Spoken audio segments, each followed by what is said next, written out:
we had a walkthrough out here the other day, and I wasn't as pleased with how it was going, and I let him know.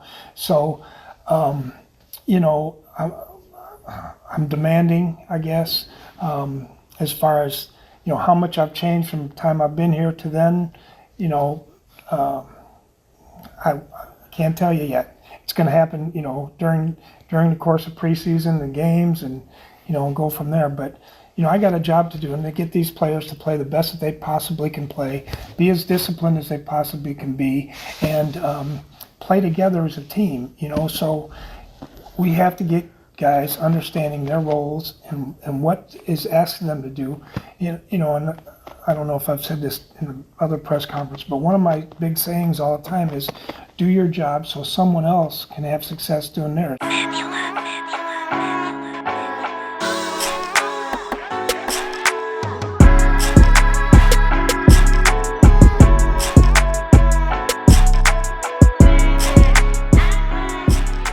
What's good, people? It's your boy, Mr. Rome, Cowboys Fan Talk, right back like I never left.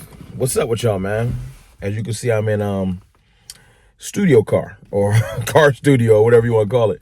Got some running around to do. Got to travel to a couple different areas today for my job. So, you know, I always keep a Cowboys jacket on me, and I always got the hat on me because I got different things that popping out my head that I want to talk about. And today, the main thing that jumped into my brain was I did a whole live stream last night. If you ain't catch it, go check it out. Talking about Mike Zimmer, his interviews that were caught yesterday. He was at the Star. A couple of the reporters, Michael Gelkin, John Machota, et cetera, caught him at the Star, asked him some questions, et cetera, like that.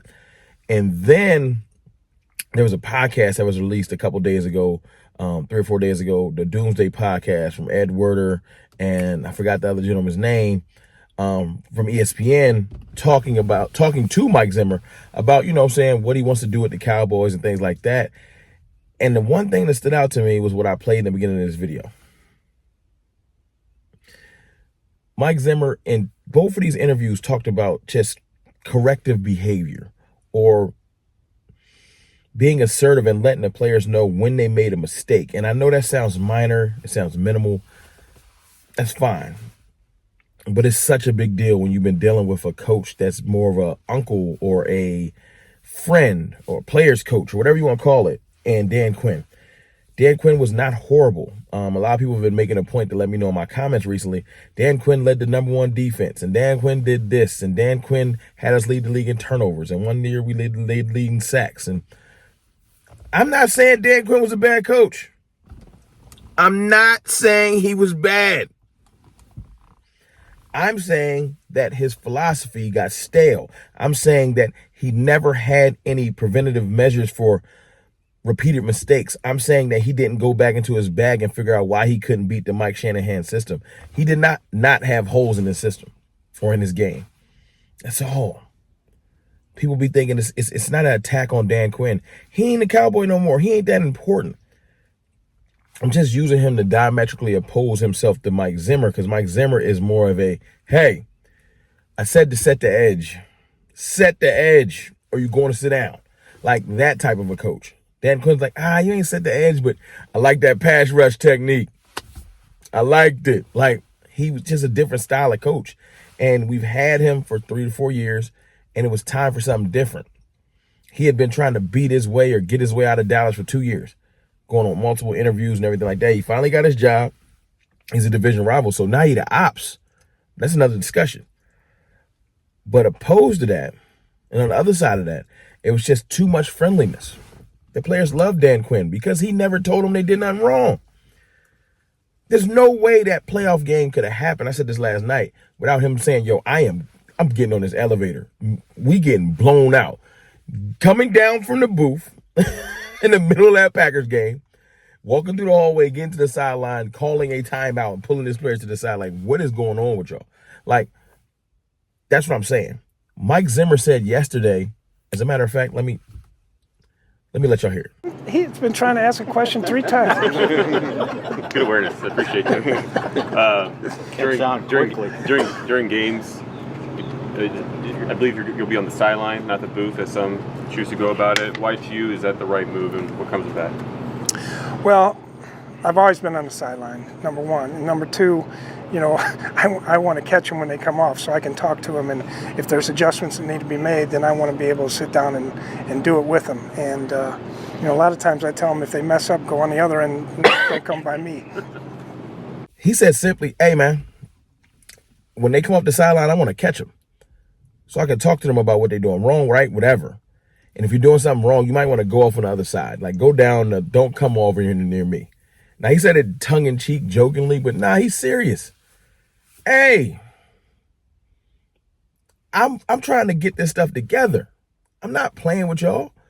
Like you said in the clip in the beginning of the video, we had a walkthrough. I didn't like how it went. I talked to them. This is rookie mini camp. This is early on walkthrough. I ain't like how the walkthrough went. I'm trying to install some stuff. I don't like how it's looking. And I bet you the players is like, yo, what's up with him? It probably was a little bit of a shell shock. That's different. Dan ain't never do that. Well, this ain't Dan's room no more. It's Mike's room. And Mike is letting you know, I am not playing. I want things done a certain way in my way. And I'm not going to allow for any type of a leniency. And that's the one thing I think stood out that a lot of people ain't really talking about. It really, really stands out to me. We have a coach that wants to change the culture. He's really big on, hey, man, do your job so everybody can have success. And you think every coach is about that, but nah, every coach ain't about that. Some coaches have other philosophies or other things that they're stressing about. It's not that Mike Zimmer ain't stressing about getting sacks or turnovers. He just has a way he wants you to do that. You play football the right way so you can get the right results instead of playing football for yourself where you might get sacks, interceptions, etc. But we getting blown out because you freelancing. I hope that makes sense to y'all. That's just something I think I'm going to start doing this thing where, you know, I start calling out things that I think people might have missed in the interview because I think I hear things differently than everybody. Or at least I might think something is more important than somebody else. But anyway, it's your boy, Mr. Rome, man. As you can see, I got work to do. I just want to jump in here and talk about that real quick. Y'all let me know how y'all feel in the comments about Mike Zimmer just being a different coach than Dan Quinn. Are you excited about it? Do you think it don't matter? Or are you one of those people that's going to tell me that Dan Quinn was amazing, so what can Mike Zimmer do? I don't know. Either way, y'all have a good day. We wait for that schedule release. I'll holler.